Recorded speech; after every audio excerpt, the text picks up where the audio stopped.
Hello friends, welcome back to Lokesh Rahul academy. और मैं राहुल सैनी एक बार फिर से आप सभी का स्वागत करता हूं। देखिए, आज मैं आपके लिए लेके आया हूं बहुत अच्छा टॉपिक, प्रेजेंट कंटीन्यूअस टेंस। तो हम अपनी सीरीज में आगे बढ़ रहे हैं। पहले हमने present indefinite, past indefinite, future indefinite किया है।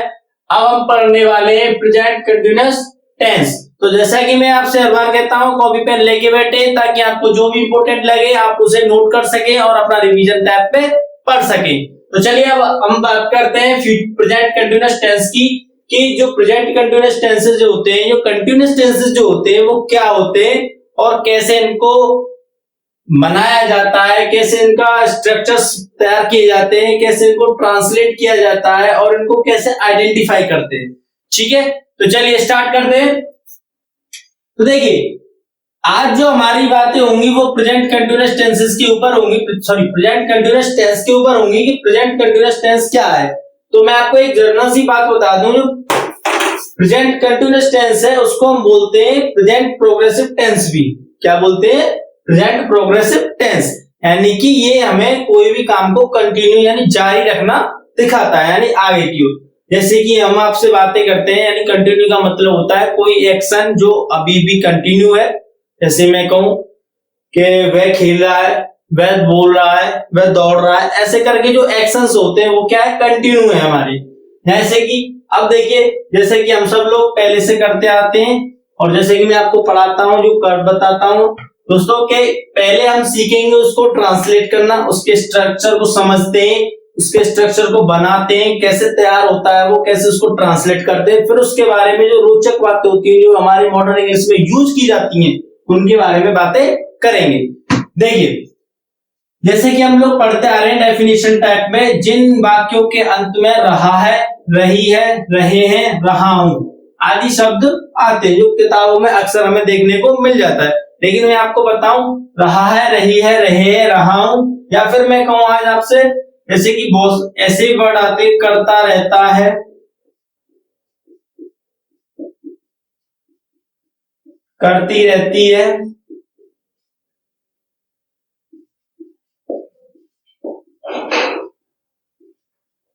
करते रहते हैं। कुछ ऐसे भी वर्ड आते हैं, कहें हम इनसे ये सेंस है, यानी कि सेंटेंस के अर्थ बनते हैं इस प्रकार के, तब भी हम प्रेजेंट कंटीन्यूअस टेंस को अप्लाई करते हैं। तो देखिए, अब हम बनाना सीखते हैं इसका। अफर्मेटिव से स्टार्ट करते हैं। अफर्मेटिव सेंटेंस, तो इसके अंदर जो हमारे फॉर्मेशन होती है, स्ट्रक्चर होता है सेंटेंस का, वो क्या होता है कि सबसे पहले हमारे पास सब्जेक्ट होगा, उसके अकॉर्डिंग हमें इज, आर, एम। क्या? Is, are, am. तो सब्जेक्ट के अकॉर्डिंग क्या यूज करते हैं हम? Is, are, am. फिर उसके बाद वर्ब की फर्स्ट फॉर्म में क्या अप्लाई करनी है? आईएनजी। या फिर हम कहें, वैसे बहुत सी किताबों में क्या होता है, वर्ब की पांच फॉर्म्स बना दी जाती हैं, first form, second form, third form, fourth form and fifth form. अब आप कहेंगे फोर्थ फॉर्म क्या है, फिफ्थ फॉर्म क्या है? तो फोर्थ फॉर्म जो होती है उसको कहते हैं हम आईएनजी फॉर्म, और फिफ्थ फॉर्म जो होती है उसको कहते हैं हम एस या ईएस फॉर्म। ठीक है, जो हम प्रेजेंट इंडेफिनिट टेंस में सीख चुके हैं एस या ईएस लगाना। अब आईएनजी फॉर्म के बारे में बातें करनी है। जैसे कि subject plus is, are, am plus verb की फर्स्ट फॉर्म में आईएनजी और ऑब्जेक्ट। और मुझे आशा है सभी को पता होगी कि आईएनजी कैसे लगती है। ठीक है, तो देखिए दोस्तों, जैसे कि एग्जांपल की ओर हम बातें करते हैं, जैसे कि मैं खेल रहा हूं, तो कैसे बनाएंगे? आई, सब्जेक्ट कौन है? मैं, तो मैं के साथ क्या? आई। अब आई के साथ क्या अप्लाई करते हैं हम? एम। आई के साथ क्या यूज होता है हमारा? एम। और बहुवचन यानी प्लूरल के साथ क्या यूज होता है हमारा?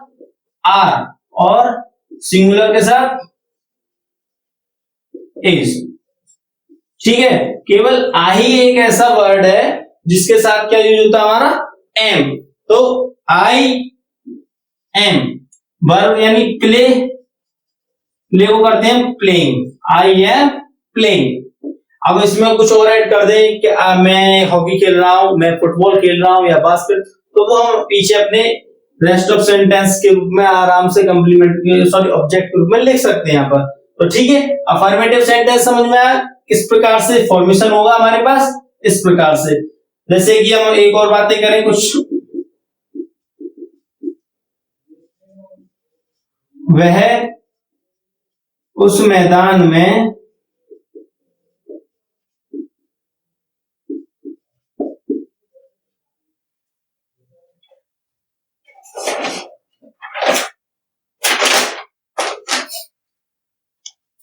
वह उस मैदान में दौड़ रहा है। जैसे कि वह उस मैदान में क्या कर रहा है, दौड़ रहा है। तो ही सेकंड, तो इसका क्या है सब्जेक्ट ही, फिर उसके अकॉर्डिंग क्या यूज होना है, इज, क्या होना चाहिए, इज। तो ही इज वर्ब की फर्स्ट फॉर्म में आईएनजी, या फिर हम कहें वर्ब की कौन सी फॉर्म, चौथी फॉर्म। तो ही इज दौड़ने की क्या होती है, रनिंग, रन होती है। लेकिन सीवीसी यानी कांस्टेंट वॉवेल कांस्टेंट का जब फॉर्मेशन बनता है तो हम पिछला अक्षर डबल कर देते हैं। तो ही इज रनिंग इन, उस मैदान यानी उसकी ओर जब हम इंडिकेट करते तो उसका अर्थ होता है दैट और ग्राउंड। ठीक, so he is running in that ground. तो इस प्रकार से हम अफर्मेटिव सेंटेंस को ट्रांसलेट करते हैं। तो अब आइए नेगेटिव की ओर बातें करते हैं। तो मैं आपको देखिए नेगेटिव बताता हूं कि नेगेटिव सेंटेंस किस प्रकार से ट्रांसलेट किए जाते हैं। जैसे कि नेगेटिव सेंटेंस की बातें करते हैं, हम इसको साफ करते हैं। देखिए नेगेटिव सेंटेंसेस जो होते हैं, नेगेटिव सेंटेंसेस की ओर बढ़ते हैं तो बातें करते हैं उनकी। तो हम देखते हैं कि सब्जेक्ट होता है हमारे पास, फिर हमारी हेल्पिंग वर्ब जो क्या है हमारी, इज आर एम, जो क्या है हमारी, इज आर एम। तो इज आर एम के बाद क्या यूज होता है, हम नॉट, क्या यूज करते हैं, नॉट, यानी सब्जेक्ट प्लस हेल्पिंग वर्ब अपनी जो हमारी is are am plus not, verb की कौन सी फॉर्म कह सकते हैं, वर्ब की चौथी फॉर्म कहना, चौथी फॉर्म कहिए, नहीं तो फर्स्ट फॉर्म में क्या लगाइए, आईएनजी। ठीक है, प्लस ऑब्जेक्ट। देखिए किस प्रकार से, जैसे कि मैं आपसे कहूं तुम यह खाना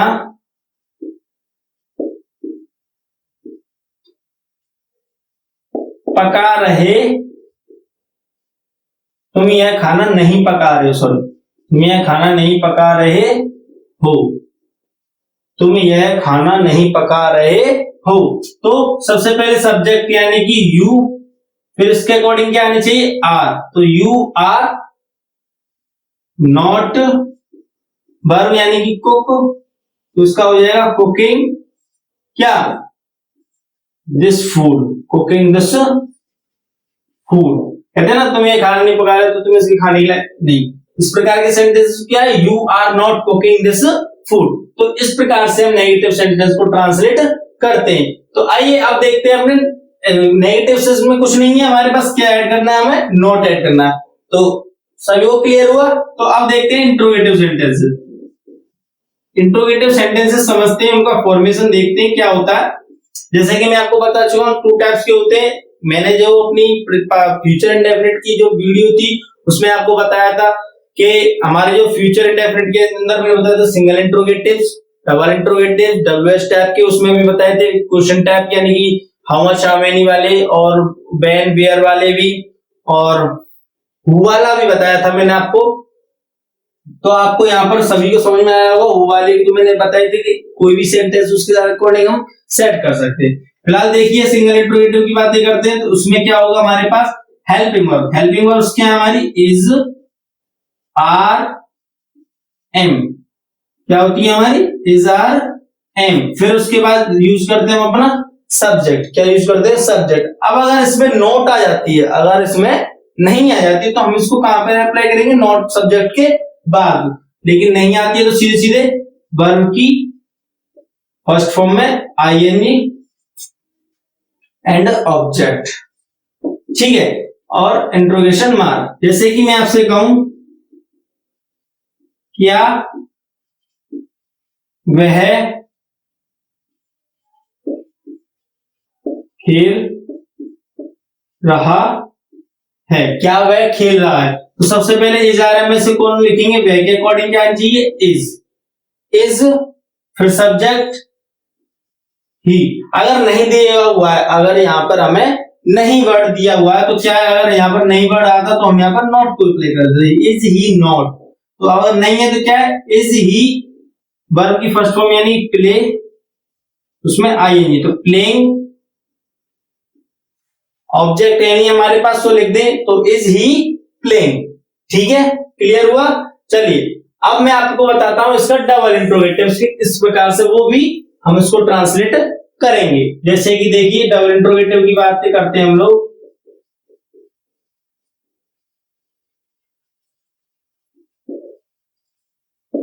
तो देखिए WH टाइप में जब क्वेश्चंस आते हैं हमारे, जैसे कि फिर उसको बनाने फॉर्मेशन होता है, WH वर्ड लिखते हैं, फिर अपना जो भी हेल्पिंग वर्ब है उसको लिखते हैं, यानी क्या है हमारी helping verbs, is are am, क्या होती है, इज आर एम। फिर उसके बाद लिखते हैं हम सब्जेक्ट एंड वर्ब की फर्स्ट फॉर्म में आईएनजी, या फिर हम वर्ब की चौथी फॉर्म एंड ऑब्जेक्ट और इंट्रोगेशन मार्क।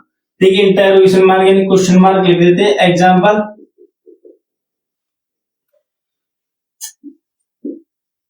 वह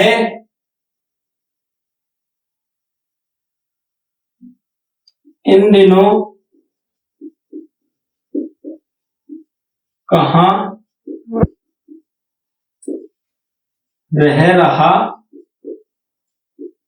है, वह इन दिनों कहां रह रहा है।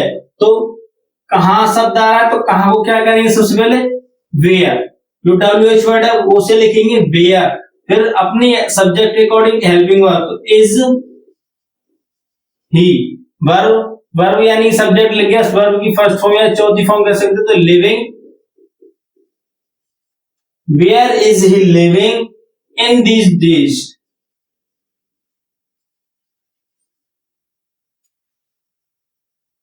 Sorry these days, where is he living these days, यानी वह इन दिनों कहां रह रहा है।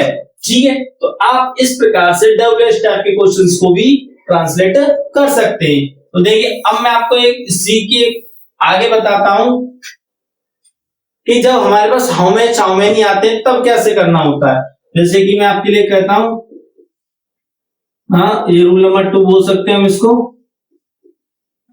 और and rule number 3। I hope, मुझे आशा है सभी के समझ में बहुत अच्छे से आ रही होगी, किसी को कोई डाउट नहीं होगा। ठीक है, और साथ के साथ लिखते रहे ताकि आपको पीछे रिवीजन करने में थोड़ा दिक्कत ना हो। तो देखिए सबसे पहले हम जो भी वर्ड आते हैं, हमारे 4 वर्ड थे, how much, how many, which, whose. इन चारों वर्ड में से जो कोई भी वर्ड आता है सबसे पहले उसे लिखते हैं, फिर संबंधित जो भी नाउन है हमारा, क्या है, नाउन, ठीक है, उसे लिखना है।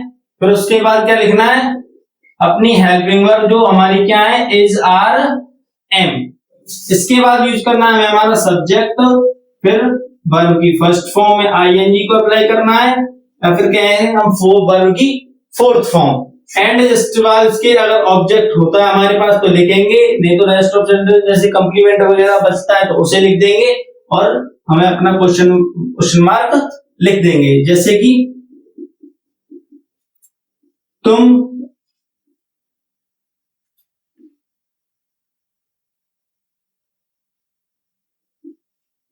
उस बगीचे से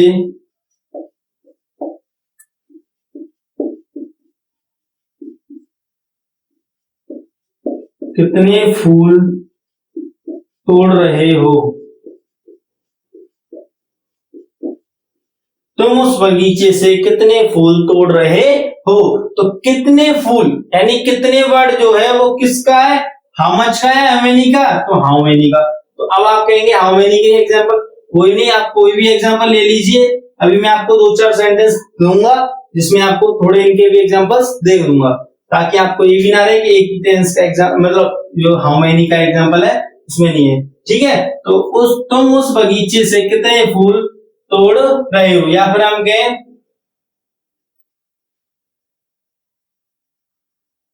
तो सबसे पहले लिखेंगे कितने की क्या होती है, हाउ मेनी। कितने कितनी यानी फूलों को तो हम काउंटेबल गए, उन्हें तो आराम से काउंट कर सकते हैं कि नहीं कर सकते, तो कितने की आएगी, हाउ मेनी। हाउ मेनी के बाद कौन सा नाउन है, फ्लावर, तो फ्लावर्स, हाउ मेनी फ्लावर्स। फिर अपनी हेल्पिंग वर्ब, नाउन लिख गया, हेल्पिंग वर्ब क्या है, तुम के अकॉर्डिंग हेल्पिंग वर्ब आनी चाहिए हमारी are. How many flowers are you verb की फर्स्ट फॉर्म यानी प्लकिंग, कहां से, उस बगीचे से, तो प्लकिंग फ्रॉम दैट गार्डन। ठीक, इस प्रकार से हम उसको ट्रांसलेट कर सकते हैं। जैसे कि मैं आपको एक और एग्जांपल दूं, तुम कौन सी पुस्तक पढ़ रहे हो, तो कैसे बनाएंगे इसको, कौन सी क्या होती है, विच। तो हम लिखेंगे सबसे पहले विच, फिर उसके बाद रिलेटिव नाउन, तो कौन सा रिलेटिव नाउन है हमारे यहाँ पर, बुक, तो विच बुक। फिर हमारी हेल्पिंग वर्ब क्या है, हमारी helping verb is are am, तो तुम के अकॉर्डिंग क्या आनी चाहिए यहाँ पर, are you. Which book are you, पढ़ने क्या होती है, रीडिंग। तो which book are you reading, तुम कौन सी पुस्तक पढ़ रहे हो। तो आप इस प्रकार से किसी भी प्रकार के सेंटेंस को ट्रांसलेट कर सकते हैं प्रेजेंट कंटिन्यूअस टेंस के अंदर। तो अब तक दोस्तों हमने सीखा कि कौन सा टेंस मतलब किस प्रकार से अगर हमें हिंदी में ट्रांसलेशन के लिए कोई सेंटेंस मिलता है तो हम उसको कैसे ट्रांसलेट करेंगे और किस प्रकार का फॉर्मेशन तैयार किया जाएगा उसके रूल के अकॉर्डिंग। तो अब मैं आपको बताऊंगा कि जो प्रेजेंट कंटिन्यूअस टेंसेस होते हैं और क्या क्या डिनोट क्या क्या शो कर सकते हैं, यानी क्या कहां कहां पर इसको अप्लाई किया जाता है और कैसे कैसे इसको अप्लाई करते हैं हम। तो चलिए आगे बढ़ते हैं, थोड़ा इसके अदर केसेस देखते हैं। जैसे कि मैंने आपको लिखा था डेफिनेशन के टाइप पर रहता किया करता था ऐसे करके, तो उसको भी समझ लेते हैं। तो देखिए जो प्रेजेंट टेंस होता है, सॉरी प्रेजेंट कंटिन्यूअस टेंस की बातें कर रहे हैं, तो प्रेजेंट कंटिन्यूअस जो टेंस होता है वो मैंने आपके लिए लिखा था प्रेजेंट प्रोग्रेसिव टेंस, यानी कि प्रेजेंट प्रोग्रेसिव टेंस यानी कि बढ़ रहा है यानी कंटिन्यू चल रहा है। जैसे कि इसका 4 टाइप से यूज कर सकते हैं हम, 4 टाइप से यूज होता है। जैसे कि मैं कहूं जो अभी हो रहा है यानी हैपनिंग राइट नाउ, यानी प्रेजेंट में, कहां पर, प्रेजेंट में, यानी कि अभी हो रहा है, हैपनिंग राइट नाउ जो अभी हो रहा है। जैसे मैं बोलूं कि मैं बोल रहा हूं, मैं खेल रहा हूं, आप मेरी वीडियोस देख रहे हैं, तो ये क्या है, अभी चल रहा है यानी कंटिन्यू है। तो इस प्रकार के वर्ड्स होते हैं, यूज करते हैं हम स्पीकिंग टाइप पे। स्पीकिंग टाइम में जब हम यूज करते हैं तब ये लिखते हैं हम, जैसे कि मैं खेल रहा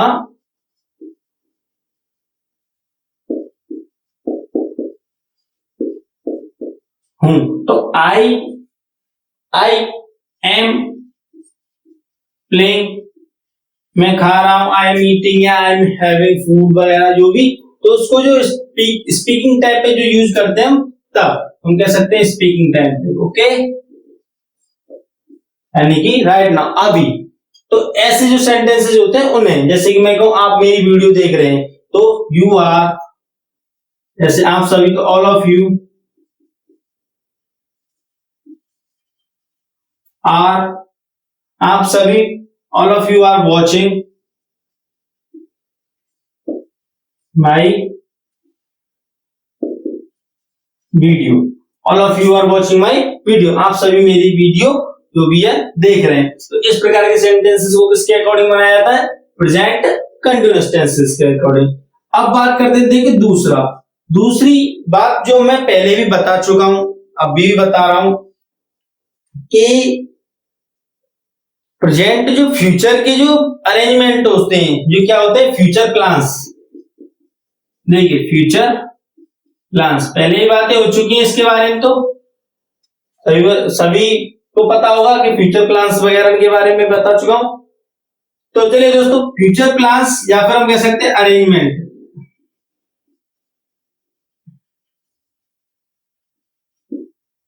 फ्यूचर प्लान्स या अरेंजमेंट्स जैसे कैसे, देखिए मैं आपसे कहता हूं कि फ्यूचर प्लान्स का मतलब ये है कि फ्यूचर की बातें कर रहे हैं लेकिन अभी नहीं, अभी जो राइट टाइम पे हम उसका हम कर नहीं रहे हैं।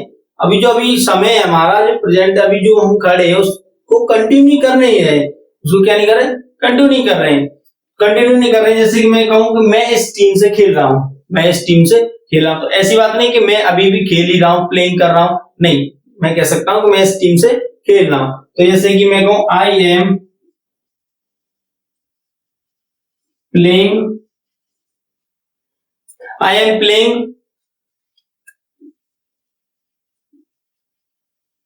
Football, I am playing football, मैं फुटबॉल खेला। मैं ये कहूं, जैसे फ्यूचर की बातें कर रहे हैं तो मैं ये कह सकता हूं आई am playing football this evening, मैं शाम को फुटबॉल खेलूंगा, खेलूंगा ही, लेकिन फ्यूचर की बात है, अभी नहीं, शाम को खेलूंगा। लेकिन किस प्रकार से बनाएंगे उसको, मैं शाम को फुटबॉल खेल रहा हूं, क्या कर रहा हूं, मैं वो कर रहा हूं, आज शाम को क्या कर रहा है, वो कर रहा। तो इस प्रकार के जो सेंटेंसेस होते हैं तो उसको कैसे, किस प्रकार से बनाते हैं, फ्यूचर कंटिन्यूअस टेंसेस के अंदर। जैसे कि Ram is visiting his friends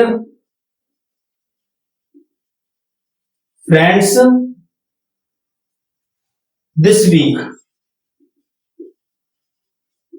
जैसे कि मैं आपसे बोलूं कि Ram is visiting his friends this week, यानी राम इस हफ्ते अपने मित्र से मिल रहा है, यानी मिला नहीं है अभी, लेकिन क्या है, फ्यूचर की बात है, फिर भी हम उनको किस प्रकार से उनको किस प्रकार से डिनोट करेंगे, फ्यूचर कंटिन्यूअस के अकॉर्डिंग। ठीक है, चलिए, तो आपको दो बातें समझ में आई, एक तो जो हम स्पीकिंग टाइम पे जो अभी कर रहे हैं उनके लिए किसका यूज करते हैं, प्रेजेंट कंटिन्यूअस का। एक जो फ्यूचर प्लान्स होते हैं, जो अरेंजमेंट्स है हमारे, जैसे कि मैंने आपके लिए लिखा कि I am playing football this evening, मैं शाम को फुटबॉल खेल रहा हूं, या फिर Ram is visiting his friends this week, यानी कि राम इस हफ्ते अपने दोस्त से मिल रहा है, या फिर हम कहें वह इस हफ्ते आगरा जा रहा है, या इस हफ्ते वह कर रहा है। तो इस प्रकार के सेंटेंसेस को किस प्रकार से बनाते हैं, प्रेजेंट कंटिन्यूअस, यानी फ्यूचर के जो एक्शन होते हैं उन्हें जो फिक्स्ड एक्शन है, जो फिक्स्ड एक्शन यानी कंटिन्यू है, हाँ होना है, तो इस प्रकार के सेंटेंसेस को किस प्रकार से बनाते हैं, प्रेजेंट कंटिन्यूअस के अंदर। तो चलिए अब बात करते हैं तीसरे टाइप की, किस प्रकार से इसका तीसरा टाइप है, यानी तीसरा टाइप जो है, मैंने अभी आपको एक डेफिनेशन में एक वर्ड लिखाए थे कि करता रहता है, इस प्रकार से लिखा था, करता रहता है, करती रहती है,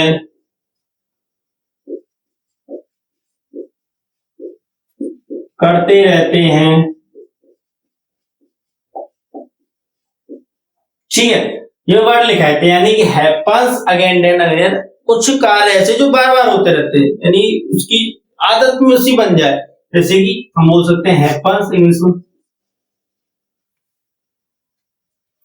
अगेन एंड अगेन, यानी कि बार बार दोहराए जाते हैं। जैसे कि हम कहते हैं वह शिकायत करती रहती है, तुम उसकी चुगली करते रहते हो, तुम ये करते रहते हो, वो करते रहते हैं, तुम बातें करते रहते हो।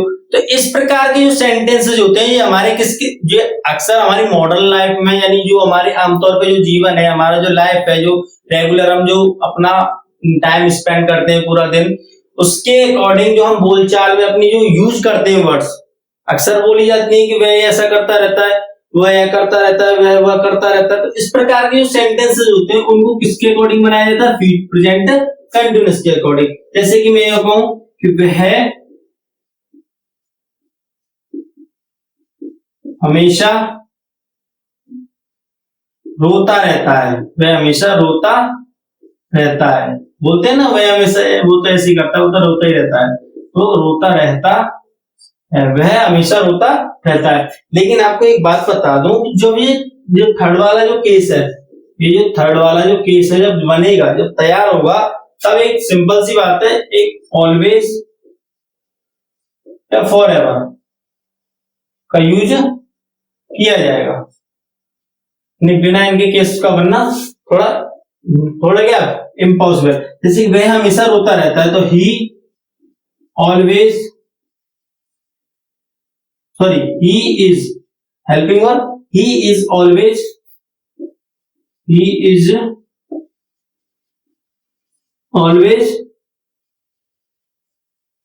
वीपिंग, यानी वह हमेशा रोता रहता है। या फिर मैं कहूं वह हमेशा शिकायत करता रहता है, या वह तुम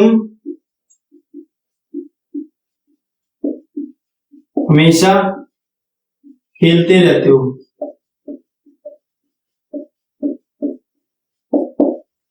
तो यू आर ऑलवेज प्लेइंग, तो तुम हमेशा खेलते रहते हो। तो कुछ इस प्रकार से जो सेंटेंसेस हमारे सामने आते हैं, जैसे मैंने आपको डेफिनेशन के टाइप में जो लिखाए थे वर्ड, तो इस प्रकार के जो सेंटेंसेस होते हैं जो हमारे रेगुलर रूटीन में स्पीकिंग टाइम में काम आते हैं, तो उनको किसमें यूज करते हैं? प्रेजेंट कंटीन्यूअस में।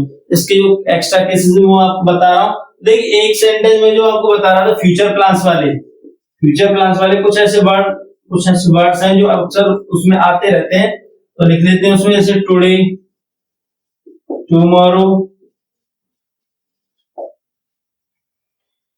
This week,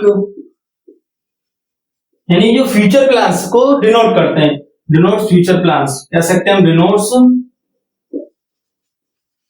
future plans. तो उनके लिए ऐसे वर्ड्स आते हैं तो फ्यूचर प्लान्स को डिनोट करते हैं, और अगर ऐसे आ जाए जैसे मैंने आपको लिखा ऑलवेज, फॉरएवर, तो ये क्या डिनोट करते हैं? इस प्रकार के सेंटेंसेस को डिनोट करते हैं। तो क्लियर? तो आई होप सबके समझ में आया होगा। इस प्रकार के सेंटेंसेस किस प्रकार से बनाते हैं? फ्यूचर कंटीन्यूअस किया गया। तो चलिए अब आगे बढ़ते हैं अपने 4 स्टेप की ओर। तो देखिए मैं आपको एक बात बता दूं, जितनी बार भी हम जो कहते हैं कंटीन्यूअस टेंसेस होते हैं, उनके अकॉर्डिंग टेम्परेरी वर्क्स करते हैं। टेम्परेरी वर्क्स का मतलब होता है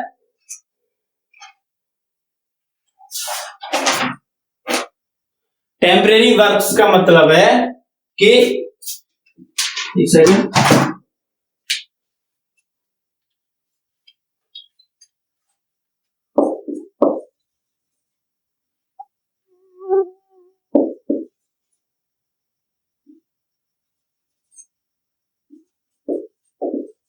टेम्परेरी एक्शन,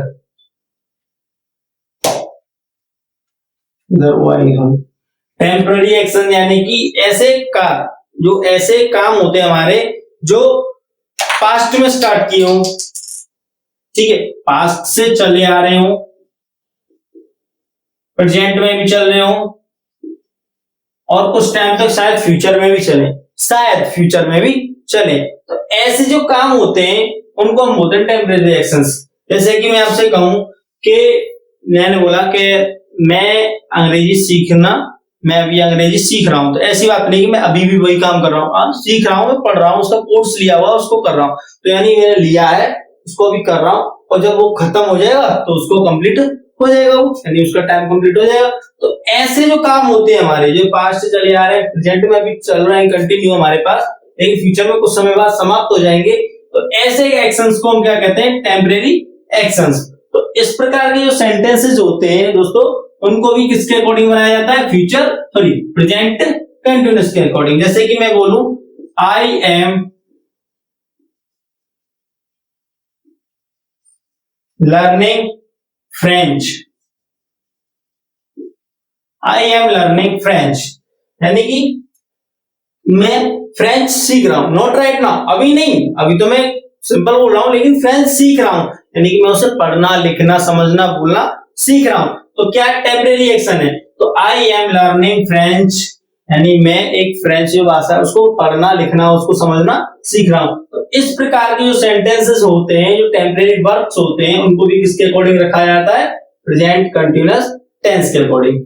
तो इस प्रकार से आपके चारों टाइप जो इसको प्रेजेंट कंटीन्यूअस टेंस के अंदर मेनली उपयोगी होते हैं, जो हमारे लिए बहुत इंपॉर्टेंट है किसी भी लेवल की ओर से, तो वो चीज मैं आपको बता दिया। तो चलिए थैंक यू आप सभी का मेरे साथ बने रहने के लिए। आई होप सबकी बात समझ में आई होगी कि मैंने जो आपको बताया आपको बहुत कुछ सीखने को भी मिला होगा, बहुत कुछ अच्छा भी लगा होगा आपको, और मैंने जैसा कि आपको कहा था कि आप कॉपी पेन अपने साथ रखा कीजिए, ताकि आपको जो भी अच्छा लगे, जो भी आपको लगता है कि हाँ ये हमारे लिए बहुत इंपॉर्टेंट है, जो हमारे नजरिए से बहुत अच्छा है, यानी कुछ सीखते हैं, कुछ सीखना महसूस कर रहे हैं हम, कुछ अलग सा मिल रहा है, उसे लिखिए, ताकि आपको तब कभी फ्यूचर में आपको काम पड़े या फिर फ्यूचर में लगे कि हाँ हम कुछ भूल रहे हैं तो उसको आप रिवाइज कर पाए। तो चलिए, थैंक यू, आप सभी का बहुत बहुत धन्यवाद। मिलते हैं नेक्स्ट वीडियो में नेक्स्ट कंटेंट के साथ।